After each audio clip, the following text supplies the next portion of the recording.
The Jamaican people say they don't want no deportees from America. Yes, so they're very upset. There's a protest going on in the street. It's a bad idea to send those people. They may have to file for asylum from Jamaica to go somewhere else. Because I'm telling you, Jamaicans, they're nasty with people who get deported. We have some questions we want to know the answer. Where are these deportees going? How long are these deportees staying? Who's paying for these deportees?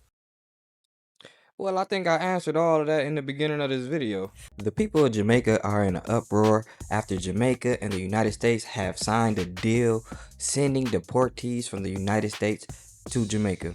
Alright, so before we get into the reaction from the Jamaican people, I wanted to go over the deal itself. Alright, so we can get a better understanding of what's actually going on between the United States and Jamaica. Alright, so according to these sources that I have here, on June 10th, 2026, Jamaica and the United States signed a memorandum of understanding establishing the framework for third country nationals.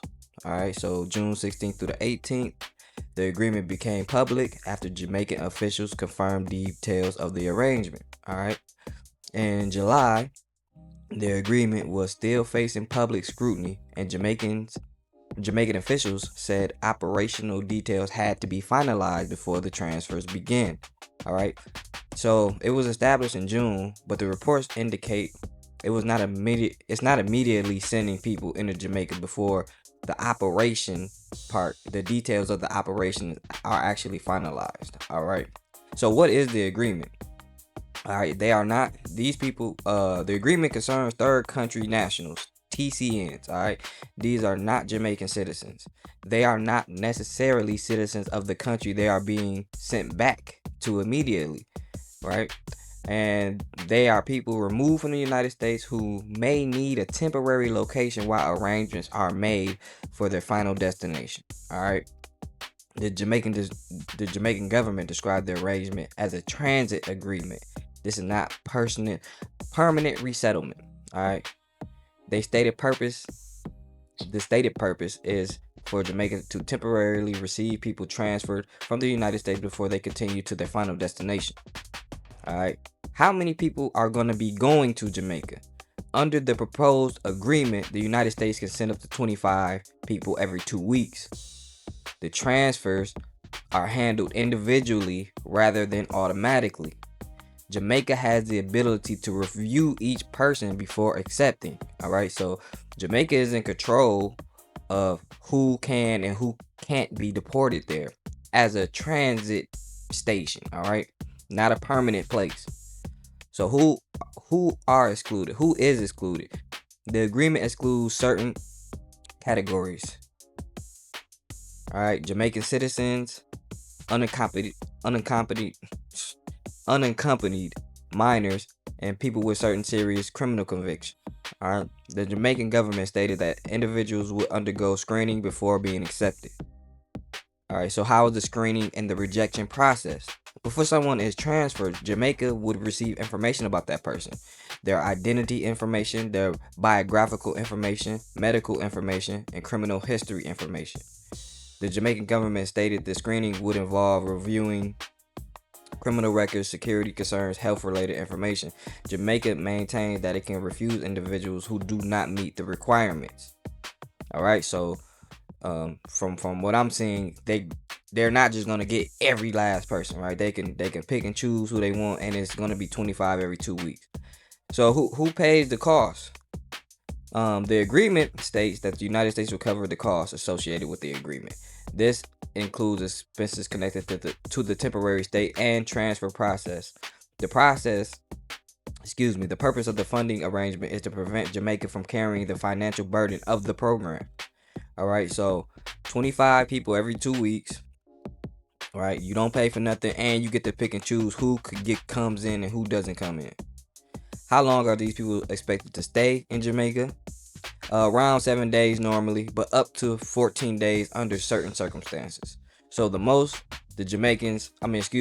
deportees in Jamaica are expected to stay are no more than 2 weeks at the most, but it should be 1 week. So what happened if they do stay too long though, right? If 10 or more people remain in Jamaica for more than 30 days, the United States will stop sending additional people until the number drops below 10. All right, so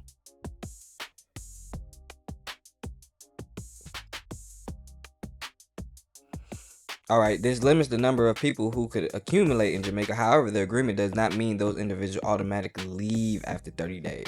They will remain while arrangements are met for their next destination. So it doesn't supposed to be more than 2 weeks, but they're not automatically forced after 30 days under certain circumstances and arrangements. All right. Can Jamaica end the agreement? The agreement includes a termination option. Either country can end the agreement with notice. All right. If you give 90 days notice. So if you give 90 days notice, it could be over. So we got some people opposing the agreement, right? So we know what's going on in the rules of it, right? But why would the Jamaican people be so upset, right?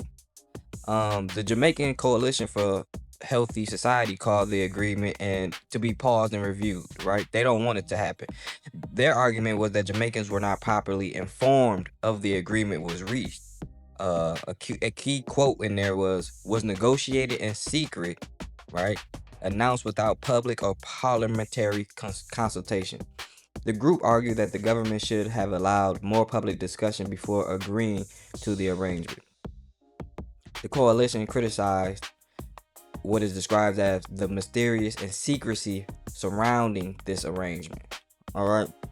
So cool, man. So, all right, I think we get pretty much what's going on. You know, they got security concerns, humanitarian legal concerns, Jamaica's responsibility toward people transferred there. What happens if someone can't quickly be sent onward? Whether Jamaica could become responsible for people who remain longer than expected.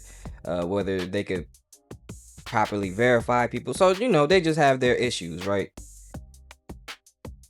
So, all right, so let's see what we can see with these Jamaican bumbleclot. Alright, Jamaicans refuse to accept Haitians deported from America. Princess Sera. Alright, let's get into this. Okay, guys, breaking news. Trying to get myself together, but there is a protest happening right now in Jamaica. The Jamaican people say they don't want no deportees from America. Yes, so they're very upset. There's a protest going on in the street. The Jamaican people said they don't want no deportees, and they're not Jamaican national. So the agreement between the US and Jamaica, the people not having it.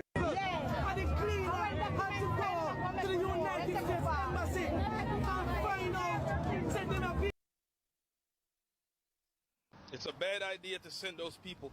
They may have to file for asylum from Jamaica to go somewhere else. Because I'm telling you, Jamaicans, they're nasty with people who get deported. Even their own Jamaicans who were born and raised down there. Fed them for years, clothed them for years, sheltered them for years. You know what I'm saying? Yeah. Jamaicans are like that, man. They're like that. Right now, the government of Jamaica has actually agreed to take in the deported Haitians into their country, and Jamaicans are pushing back seriously. They are not having it. They've hit the streets, they are protesting, they are making videos and saying, no, we will not let this happen.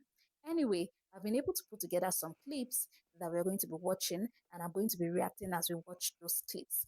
Credit to all creators featured. If you're new here, you're welcome. Thanks for tuning in.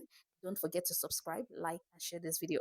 I'll let some of the clips roll and I'll be back to share my thoughts. No more than 25 third country nationals would be in Jamaica at any one time. He stressed that these individuals would not be permanent migrants and would only be passing through Jamaica as part of a structured process before being returned to their home countries or another destination. Chang also emphasized that Jamaica is not opening its borders to an uncontrolled migration program and that strict safeguards are being negotiated to protect the country's interests. The issue sparked widespread debate after reports suggested thousands of non-Jamaicans could be sent to the island. Jamaica, stop right there because I need your help. Help me to understand this. People still under tarps, yes or no? People still recovering, yes or no? Hospitals are struggling, yes or no? Food expensive, yes or no? Our young people are leaving, yes or no? Good. Now explain this to me, Jamaica. Why are we discussing taking third country deportees 10 days into hurricane season? No, Jamaica, seriously, explain it. Because right now, I am trying to follow the logic. And before anybody starts with politics, I don't care about orange or green. I care about common sense, Jamaica. If your house is leaking, do you fix your house first, Jamaica, or do you go bring an entire family to come live underneath the leaking house? It's a simple question. Because everybody knows somebody that's struggling right now. Not statistics, somebody, a real person. Somebody living on the tarp. Somebody that cannot afford grocery. You know, Somebody my choosing question is, what does Jamaica gain from it? Do they could gain some financial, some type of financial benefit from this? Because if they don't, I don't really understand. Do they get military backing? Do they get construction? I don't know. I don't understand why they would. Maybe they got a partnership or something. I don't know. That's a good question though. between bills and somebody trying to recover. And somehow, this is Jamaica's priority. Deportees? Really? Jamaica, this is serious. The parliament got so hot over this issue, they had to stop the sitting. Yes, Jamaica, stop the sitting. Because the people who are making the decisions could not even get through this discussion. But do you think Jamaicans are going to sit down and accept this? No, we're not. We have some questions we want to know if answer. Where are these deportees going? How long are these deportees staying? Who's paying for these deportees? Well, I think I answered all of that in the beginning of this video. And what happens if they apply for asylum? What happens if another hurricane, another storm hits? What happens if the hospitals get overwhelmed? Jamaica, what happens when the plan goes wrong? Because everybody knows that the plan them never go right in a Jamaica. Every day they go wrong. Now here is the real issue. People are talking about the deportees. But me, the fifth element, I'm talking about Jamaicans. Because every time I look around, I see Jamaicans being told to wait. Wait for recovery. Wait for housing. Wait for opportunities. Wait for better health care. Wait your turn. Wait, wait, wait, wait. So now, Jamaica want to know, when we turn? When is our turn? When exactly is our turn? That is the question. When is Jamaica's turn? Because from where Jamaicans are sitting, it looks like everybody else get priority except the people that are living here. And if that statement make you uncomfortable, good. Sit with it, because that's exactly why Jamaicans are upset. Because Jamaicans feel like they're in a race in their own country and they're coming last every single time. So now answer the question, when is Jamaica's turn? And here's the real thing. A lot of Jamaicans don't feel secure. A lot of Jamaicans don't feel recovered. A lot of Jamaicans don't feel hopeful. And when people don't feel secure, when people don't feel recovered, when people don't feel hopeful, a new burden feels heavier. A new responsibility feels bigger. Every new announcement hits harder. That's reality. Because if Jamaica can't fully take care of Jamaicans, why are they taking on more? Simple question. Not red, not green, not politics. A simple question. If Jamaica cannot fully take care of Jamaicans, why take on more? Wanna talk to me? When will Jamaica be first? And if Jamaica cannot fully take care of Jamaicans, why take on more? Comment below. Let me know what you think. Jamaicans are pissed. Well, that is something for shout out to Jamaica. Shout out to Jamaica. I had a great time in Jamaica when I went to Jamaica, so this isn't my business. But it's the melanated world, so I guess it is my business a little bit. But shout out to Jamaica. I mean, y'all just got things to do. Like we said before in the beginning of the video, the rules are pretty much they're not there to stay. But I mean, as a citizen there, and if you feel like your place already isn't thriving or succeeding or operating to the function of which you wish it to, it probably would be kind of disturbing or troubling or somewhat upsetting to see another group of people to come there. But my question is this, all right, is it just because it's deportees? Is it because they're melanated? Is it because they're not bringing anything back? Because you know, you got the Jamaicans over there, right? I mean, excuse me, the Chinese over there right now, and they treated some of y'all bad to the point where y'all had to burn down a hotel. So I haven't seen any protests in the street. Now I see y'all did burn down the hotel though, right? But you saying they don't like deportees, but you got these Chinese people over there that seemingly may be somewhat racist to y'all, right? Y'all can't swim in certain places, y'all burning down hotels, but y'all in the streets for 25 deportees every 2 weeks, right? So we gotta, you know, I mean, so is the fact that China is bringing bridges and construction there, it's okay for them to disrespect you guys, and then another melanated people are just coming through for 2 weeks, just to a week or two, just to get to another place, and y'all have this big uproar about it. You know what I'm saying? So that's just kind of that's kind of interesting to me, because it's been documented that the Chinese have disrespected you guys over there, right? To the point where you burnt down a building, but I didn't see any protests in the street. Now, burning a building is good, but y'all not saying get them out of here either, though. But some melanated people need to come through for a week or two till they get to where they need to go, and it's a big uproar. I mean, I'm just saying, I'm looking at it how I see it. But anyway, yeah, man. But shout out to Jamaica. I still love Jamaica. I had a great time. Beautiful people, great people out there in Jamaica. Shout out to Haiti. Shout out to the US. Shout out to Europe. Shout out to Asia. Shout out to let's get somebody else in there. Chile. Shout out to Chile. But you know, it's the melanated world the most. We out.